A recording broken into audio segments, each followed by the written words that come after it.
One of the little girls from our school, thankfully, praise the Lord, was found. She floated on a mattress for 3 hours yesterday morning, and we just got the text notice that she survived, and we've located her and that she's safe and sound. So we're hoping for stories like that, but obviously we're deeply concerned about the remaining little girls that we've not found. I'm going to be completely honest with you guys here. For the first time in my YouTube career, over the past couple of days, I have felt completely overwhelmed, I guess the word would be.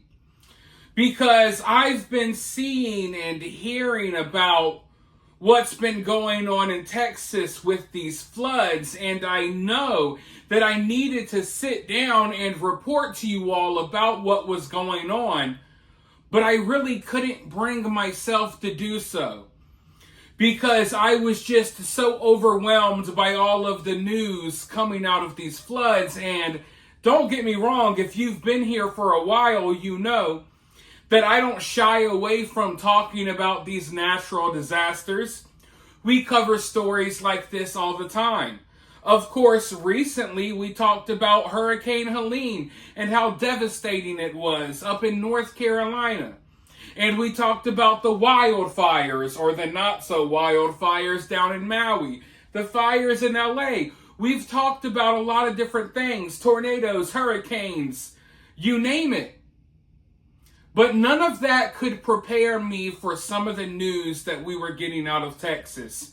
More specifically, the news about just dozens of young girls missing from this little summer camp in Texas, the Mystic Summer Camp. That news right there took me all the way out. And I wanted to report to you guys about this story sooner, but it was really messing with me. Getting that news was messing with me emotionally. I don't talk about this much on this channel. I'm not sure if I ever mentioned it. But I had a young niece about the same age as these young girls who are missing in Texas right now. And me and her were very close. And unfortunately, she passed away in a house fire. And I know that has nothing to do with the floods. And I'm not trying to insert myself here and make this about me. But what I am saying is, I've lost someone close to me who was young like these girls. And I had to watch my brother deal with the loss of a young child. And I'm someone who has dealt with plenty of loss in my life. I've buried a couple of my best friends. I buried my mother when I was 16, my grandparents, you name it. But there's nothing like losing someone close to you that is young, that just has their whole lives ahead of them. It's more devastating. It's different. I can't explain it, but if you've felt it, you know it's different. And I hope and pray that none of you all ever have to feel that. But I know the feeling, and it hurts me to my heart. It hurts my soul. It hurts every cell in my body, every fiber of my being, knowing that there are dozens of families out there right now that are dealing with that grief. The grief that no one should ever feel. And it's so unexpected. A lot of these parents send their kids off to summer camp to have the time of their lives, and everything is going good. People are celebrating the 4th of July. There's the fireworks. There's the hot dogs. There's the picnics, the cookouts. And these kids should have been having a blast, but instead we know what happened. And, as I was contemplating yesterday on making a video about this, and even this morning, every time that I would bring myself to sit down and make the video, another announcement would come in from another family announcing that their child had been found, but unfortunately didn't make it. Announcements like this one right here. This is from Sarah Marsh's grandmother, Debbie Ford Marsh. 8-year-old Sarah Marsh has sadly passed away from the Kerr County flooding. Sarah's grandmother had this to say. We will always feel blessed to have had this beautiful, spunky ray of light in our lives. She will live on in our hearts forever. And here's another announcement right here from the family of a missing Camp Mystic girl named Renee. Thank you to all of our friends and family for all the prayers and outreach. Renee has been found. And while not the outcome we prayed for, the social media outreach likely assisted the first responders in helping identify her so quickly.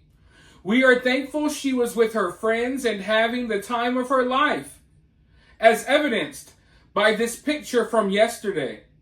She will forever be living her best life at Camp Mystic.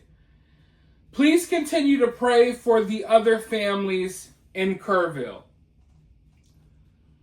So, families are sharing pictures of their kids that they just got sent just yesterday. Kids were sending them these happy photos just a couple of days ago, showing them what a good time they were having at camp.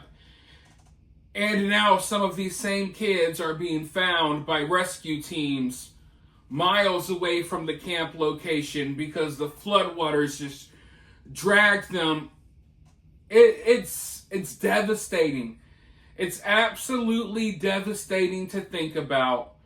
And I don't want to be the pessimistic person here, but it's not like the news is going to start getting better as the days pass.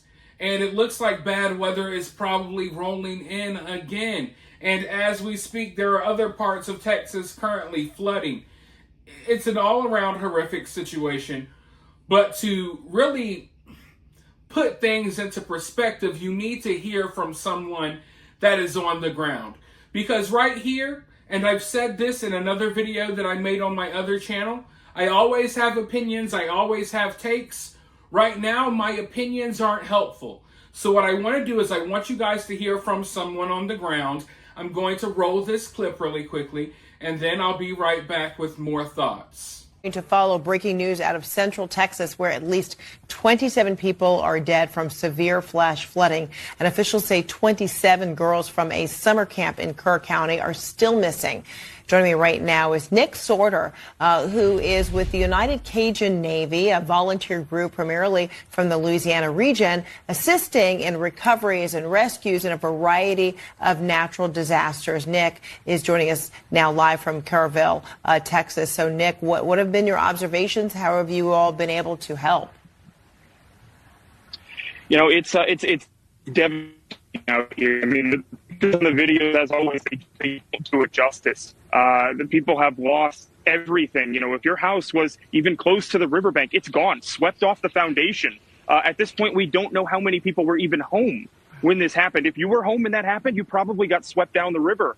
Driving up and down the riverbank, Camp Mystic, several miles down the road here. Obviously, that's what we've been talking about a lot, and that's what we've been focusing a lot of resources on, is finding those missing children. I just got back from Camp Mystic, and I'm telling you, how close that was to the riverbank. There's a cliff on one side, so the camp is trapped in between the cliff and the river. There was nowhere for these kids to go. The buildings were washed out, just carved out from the inside. If you were inside one of those buildings, if you were a thing or a person inside those buildings, you got washed down the river. And the rescue operations with river boats, you can see all the debris everywhere in the water route here. Those trees that are in the way, you're constantly chainsaw to try to get down the river. That is hampering relief efforts out here. You can see the clouds, very low clouds, making helicopter rescues difficult as well. I mean, the weather is not cooperating today, and these guys are working hard out here, but it's sad to see. It's really tough. So, Nick, it sounds like for you and your group, you're spending most of your time just trying to traverse, trying to get from one point to the next. Have you actually been able to, assist in, rescues or recovery, or, has your focus been primarily trying to create paths, for other rescue and recovery workers? Yeah, so there's several aspects to this, right? So we have special operations volunteers that are on the ground now. We had a second wave. The Cajun Navy did come in today with multiple airboats, which are almost you're really not going to get around with anything but an airboat in this water out here. It's too shallow, too much stuff in the way, and then connectivity has been one of the biggest problems out here. Last night, we've been out here like nonstop since this started, and overnight, police weren't able to use their radios. They'd hit the button, it would just beep and not do anything. They couldn't communicate with each other. It was pitch black. Cell phones didn't work. And so we were able to reconnect a lot of them using Starlink systems. Starlink contacted me today, and they said that they're going to be every law enforcement first responder vehicle in Kerr County out here is going to be equipped with a Starlink receiver by today.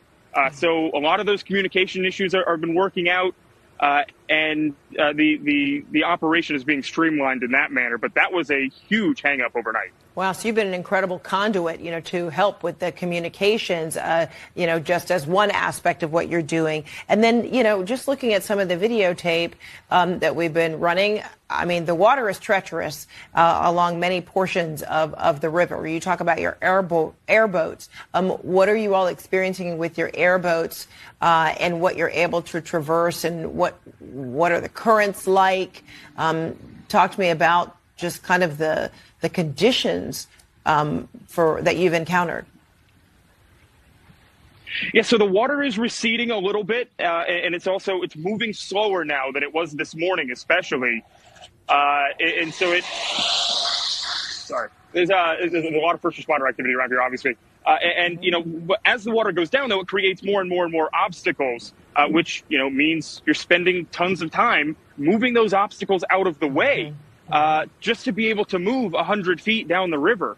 And luckily, the state of Texas has mobilized dozens of additional airboats that have just gotten here recently from all across the state. Border Patrol is bringing up airboats as well. You have Coast Guard here that's just shown up recently.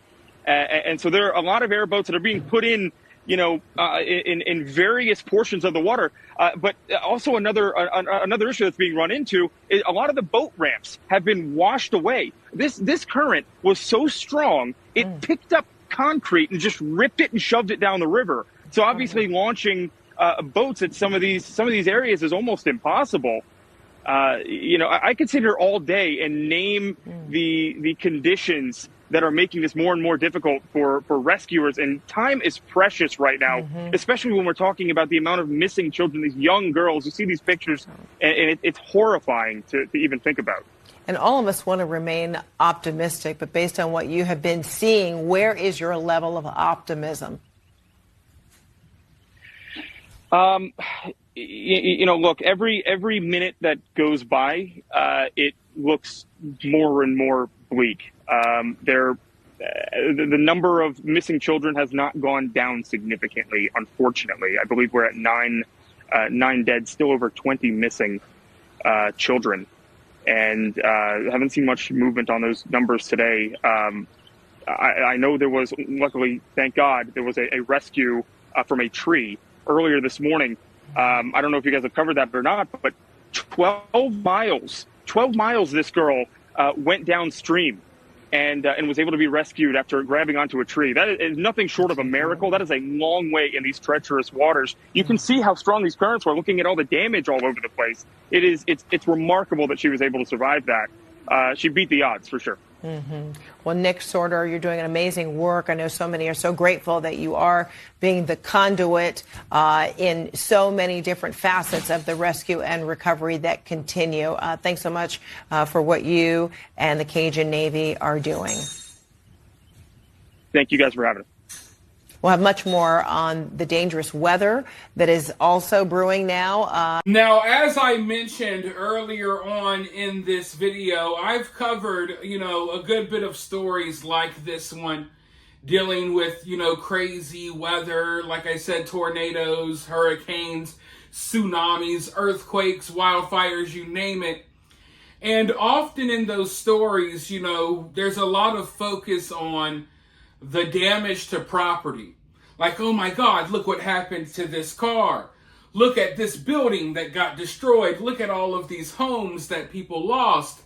There's always a lot of focus on that. But in this situation, I don't see much focus on that. And I don't think there needs to be much focus on that.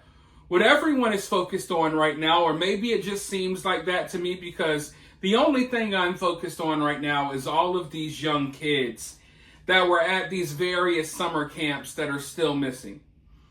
You know, houses can be replaced. Maybe sometimes they might not be replaced, but you can't replace a life. You know what I mean? So I just see so many tragedies where, you know, the topic of discussion is, oh, look, the library got destroyed and the corner store got destroyed and McDonald's is flooded. But here, I feel like the focus is mainly on the people who are missing, which is a good thing because I can tell you that is not always the case. And another thing that I want to say is that the first responders and the rescue teams are doing an amazing job. And they hopped into action quicker than I've seen in other cases. I mean, when we were covering the Hurricane Helene case and we were looking at the devastation in North Carolina, a lot of places were not getting any help at all. A lot of people were not even being rescued. People had to fly in on private helicopters and try to rescue people. People had to bring in their own first aid and food and stuff like that. And I'm not saying that that won't be happening here, but I just see it's a totally different response than what I've seen in some places.